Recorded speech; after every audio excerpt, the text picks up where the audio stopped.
Bismillahirrahmanirrahim. Assalamualaikum warahmatullahi wabarakatuh. Alhamdulillahilladzi hadana li hadza wa ma kunna linahtadiya laula an hadanallah. Asyhadu an la ilaha illallah wa asyhadu anna Muhammadan abduhu wa rasuluh la nabiyya wa la rasula ba'dah. Segala puji bagi Allah yang telah memberikan hidayah serta inayahnya supaya kita bisa terus sehat untuk menjalankan ibadah di bulan suci Ramadan ini.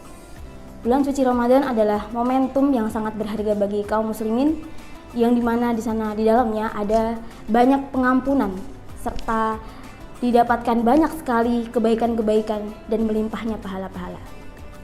Tak lupa salawat kita haturkan juga kepada Nabi besar kita Nabi Muhammad Sallallahu Alaihi Wasallam, yang atas jasa-jasa beliau akhirnya kita bisa mendapatkan kemudahan-kemudahan untuk terus beribadah hingga saat ini.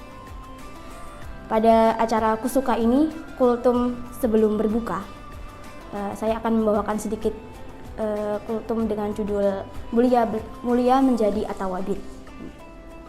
At-Tawwabin maknanya adalah orang-orang yang memelihara taubatnya. Kalau dalam kaidah bahasa Arab, At-Tawwabin ini sering sekali disebutkan oleh Allah, bahkan dalam sehari lebih dari 5 kali, yaitu dalam doa setelah wudhu. Innallaha yuhibbut tawwabina wa yuhibbul mutatahhirin. Sesungguhnya Allah mencintai orang-orang yang menjaga taubatnya, orang-orang yang memelihara taubatnya, dan orang yang mensucikan diri. Allah tidak menyebutkan innallaha yuhibbus sholihuna gitu. Allah tidak menyebutkan Allah mencintai orang-orang yang solih, tapi Allah justru menyebutkan orang-orang yang Allah mencintai orang-orang yang bertaubat. Nah, dalam kata kaidah bahasa Arab ini yang dipilih adalah kata at-tawwabin, yang artinya orang yang terus mengulang-ulang taubatnya, bukan dengan kata taib. Taib itu sekali taubat kemudian besoknya nggak taubat lagi, tapi di sini katanya at-tawwabin, orang yang senantiasa memelihara taubatnya. Nah, maka dengan itu Rasulullah pernah menyebutkan dalam hadis ini, tentu hadisnya ada sedikit doif pada sanadnya, tapi kemudian para ulama sepakat untuk mensahihkannya.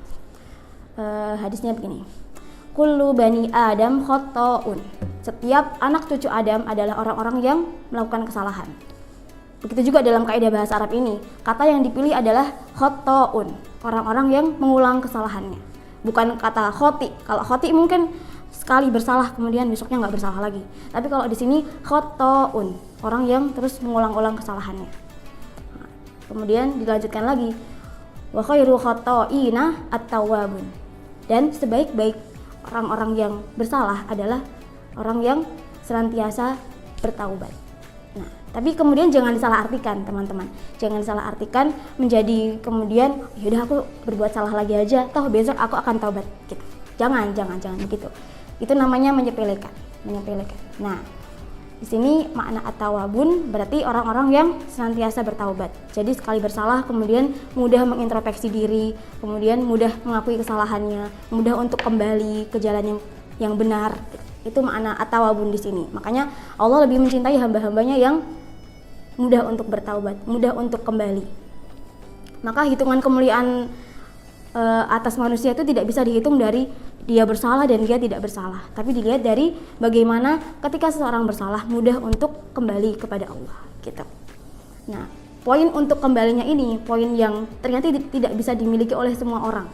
Poin di mana ada seorang yang mudah untuk introspeksi diri, ada juga orang yang sulit untuk introspeksi diri, bahkan mungkin tidak bisa merasa bersalah gitu. Nah, tentu hal ini telah disampaikan juga oleh Imam Syafi'i. Ketika tersampaikannya satu kebenaran, kita akan mendapati 2 reaksi manusia. Yang pertama adalah orang cerdas akan merenung dan orang bodoh akan tersinggung. Kita akan mendapati 2 hal ini di contoh-contoh keseharian kita.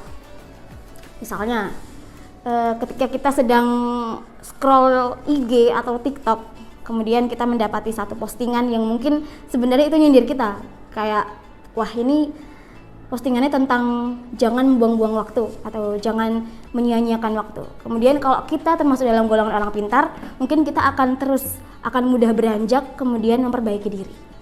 Beda cerita kalau ternyata kita termasuk dalam golongan orang-orang yang bodoh, mungkin alih-alih tak sadar kita akan mungkin tersinggung gitu teman-teman. Maka pastikan kita pilih yang mana. Pastikan kita termasuk dalam golongan orang-orang yang cerdas, yang mana kita mudah untuk merasa bersalah, kita mudah untuk mengakui kesalahan kita, dan mudah untuk kembali kepada Allah gitu. Mungkin ada contoh-contoh lain yang mungkin sering nih buat teman-teman rasain, mungkin saat teman kita memasang status WA atau mungkin story IG gitu, yang mungkin sebenarnya itu adalah nasihat, tentang satu nasihat, kemudian ternyata itu juga sedikit menyentil hati kita, mungkin sedikit relate di kehidupan kita. Kalau kita cerdas, kita pasti akan bersyukur kepada Allah dan bersyukur kepada manusia untuk berterima kasih. Mungkin dari postingan dia, dari postingan mereka, kita jadi sadar, kita jadi disadarkan, kemudian kita bisa beranjak untuk memperbaiki diri. Atau mungkin kalau misalnya kita menjadi golongan orang yang bodoh gitu, naudzubillah min dzalik ya, kita akan tersinggung, kemudian kita akan kesal dengan orangnya, atau kita akan justru mencari kesalahan dari orang itu. Padahal sebenarnya kan kita hanya cukup fokus saja pada apa yang disampaikan, tidak perlu fokus dengan siapa yang menyampaikan gitu. Itu poin positifnya. Kemudian Allah juga menyebutkan dan kemudian disampaikan kepada Rasul supaya kita diserukan untuk setiap hari itu beristighfar setidaknya 100 kali dalam sehari. Supaya apa? Supaya noda-noda dosa dalam keseharian kita itu bisa terhapuskan perlahan-lahan. Entah itu dosa kecil, entah itu dosa besar, entah itu dosa-dosa apapun yang bahkan saat kita sengaja, saat kita tidak sengaja, atau bahkan saat iman kita sedang serendah-rendahnya gitu. Pastikan kita termasuk dalam golongan hamba yang mudah untuk beristighfar, mudah untuk merasa bersalah, mudah untuk kembali gitu. Mudah untuk meminta maaf kepada orang lain, mudah untuk meminta maaf kepada Allah. Pastikan kita hamba yang seperti itu. Bayangkan bila kita termasuk dalam hamba yang tidak mudah bertaubat. Misalnya hari ini noda dosanya 1, maka noda dosa itu akan menjadi ron dalam hati kita. Apa itu ron? Ron dijelaskan dalam surat Al-Mutaffifin ya. Kalla bal rona ala qulubihim ma kanu yaksibun. Maka titik noda dosa dalam diri kita ini ketika tidak ditaubatkan, ketika kita tidak minta maaf langsung sama Allah, noda itu akan terus menjadi satu titik hitam dalam hati kita. Kemudian ketika kita bersalah lagi, titik lagi hingga akhirnya menyeluruh gitu. Dan ketika sudah menyeluruh, akhirnya menjadi hati yang mati dan sulit untuk menerima kebaikan. Hati yang mati itu udah disamakan dengan iblis gitu. Iblis itu juga nggak bisa lagi menerima kebaikan, nggak bisa lagi meminta maaf atau bertaubat. Makanya akhirnya udah jadi satu spesies nih, iblis sama manusia dengan hati yang kotor gitu. Pastikan kita bukan dari golongan orang tersebut. Semoga Allah senantiasa menjaga kita, Allah senantiasa melindungi diri kita dari hal-hal yang berbau tidak baik, dari hal-hal yang menjadikan kita merasa sombong atau bahkan sulit untuk kembali kepada Allah. Maka semoga kita terus semangat menjadi hamba yang pembelajar, terus memperbaiki diri, terus mengimprove kita setiap hari untuk terus menjadi lebih baik dan lebih baik lagi.